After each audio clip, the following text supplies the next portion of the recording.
Hello. I live. Really, I do. I'm alive. Okay. Yeah, I'm not putting out videos on any schedule at all, am I? And boy, I sound sick all of a sudden.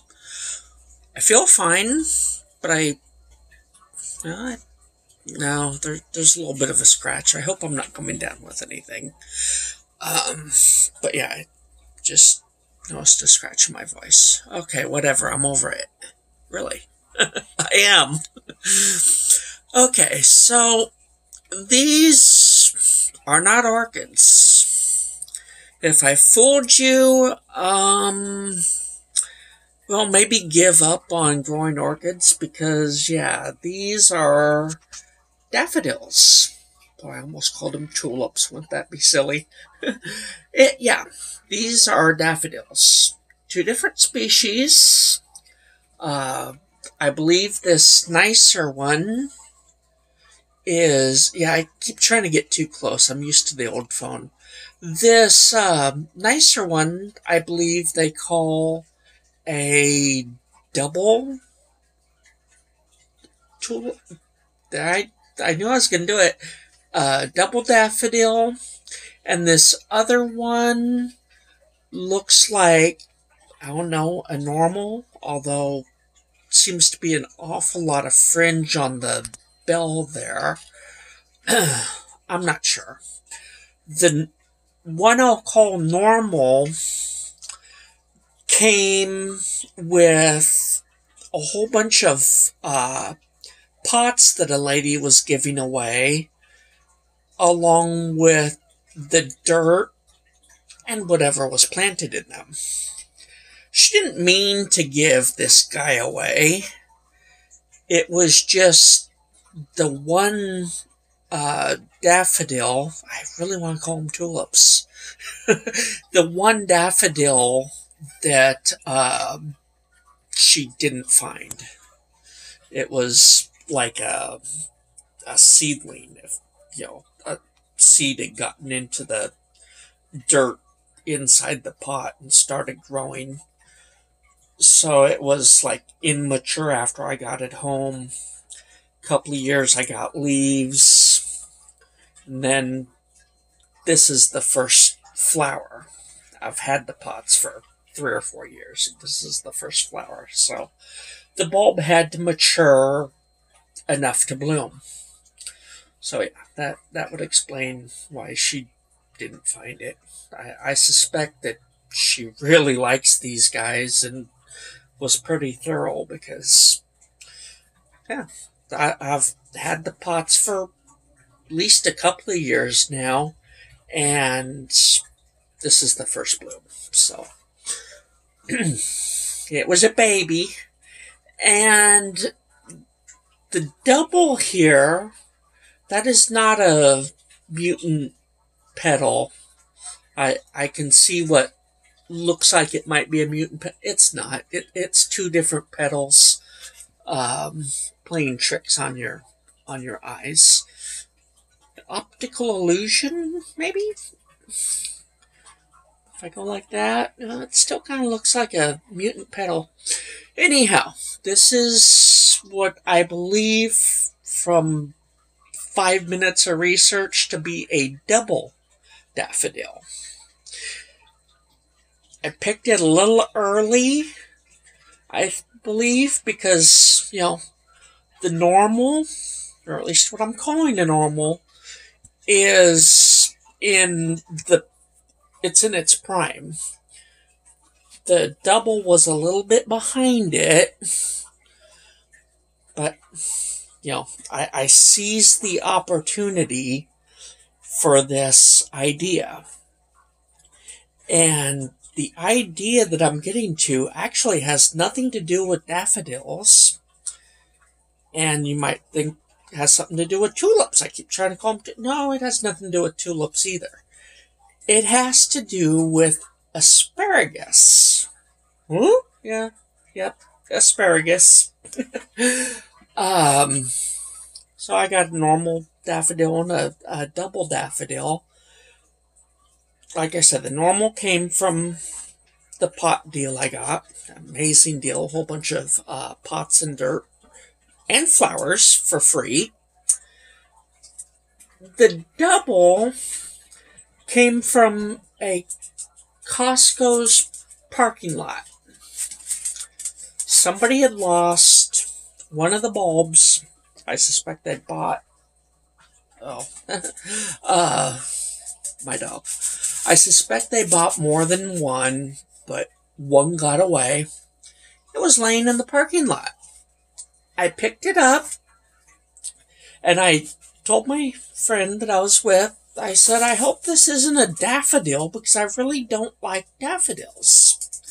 Something along those lines. And a couple of years later, because it took this one a couple of years to bloom properly. The first year I got a bud that never managed to open.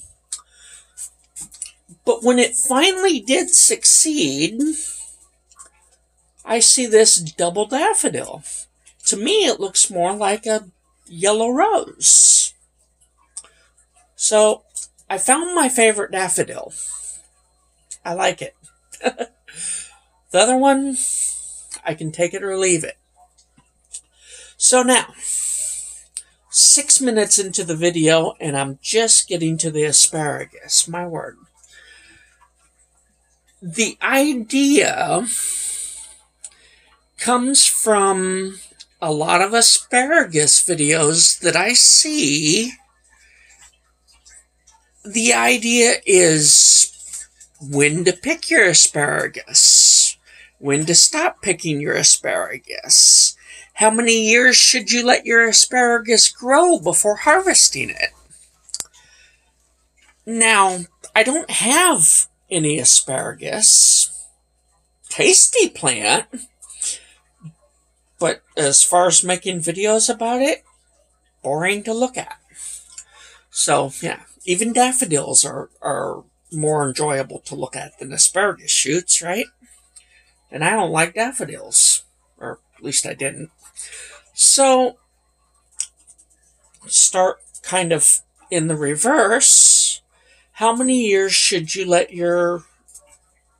I'm not paying attention to the camera.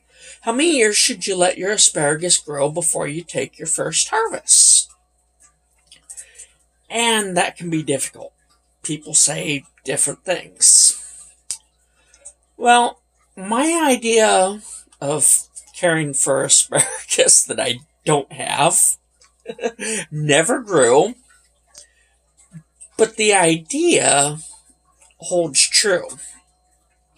And I learned it from my very first mentor in gardening, which my internship with that was rather short, but won't get into that.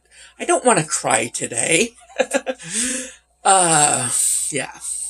So, the idea is that you let it grow until you've got at least 3 edible spears. Now, there's a couple of versions to this theory. I'll give you one. But, until you got 3 edible spears.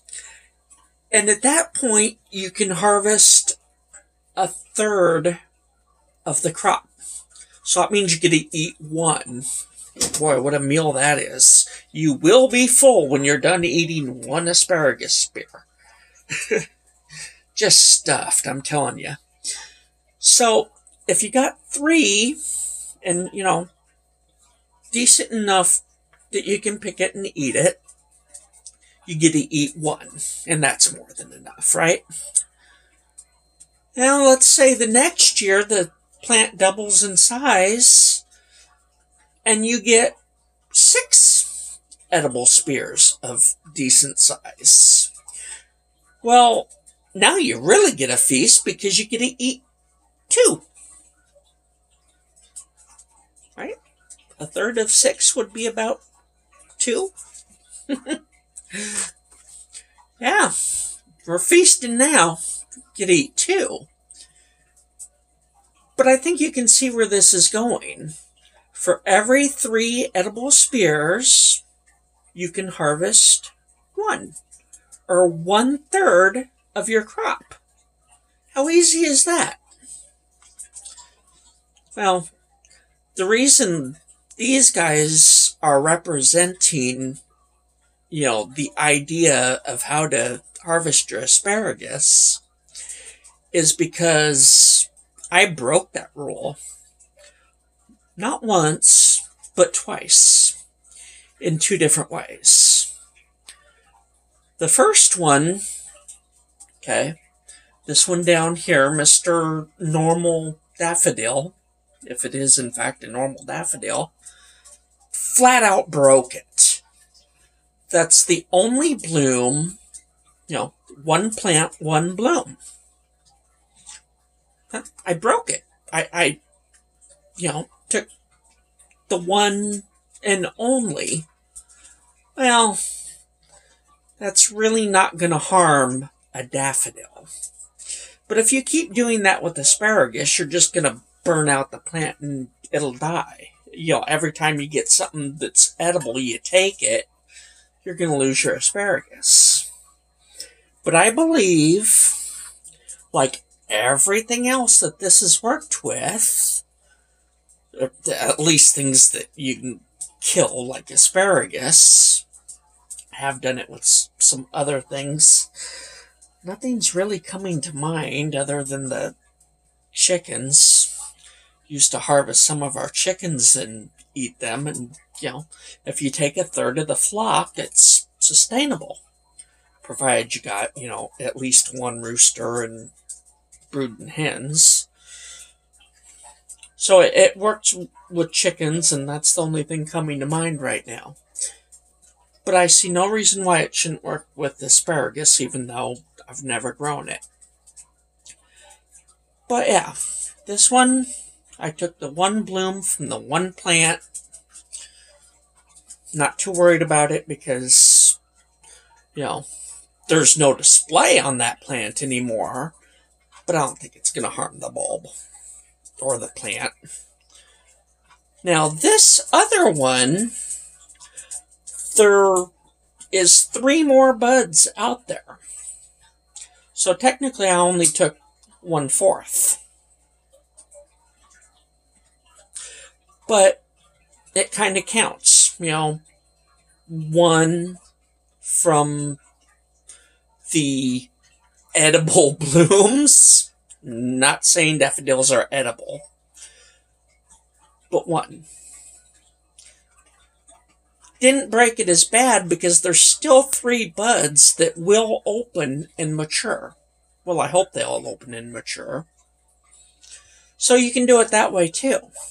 If you got 1 spear that's edible with 2 behind it that may not be edible, but they're there, technically you can take the one that's edible. So there's, 2 versions of that. You either take 1/3 of the mature harvest and let everybody else grow, or if taking 1, can represent 1/3, maybe the other 2 are not yet edible, but then you're done. You've got to wait until next year. Unless, but that's yet a third concept that, I'm out of time for. So, we'll let it go at that. And I'll talk to you next time. Which might be tomorrow.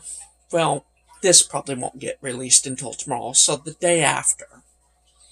Okay, I'm really leaving now. Or this time. Talk to you next time.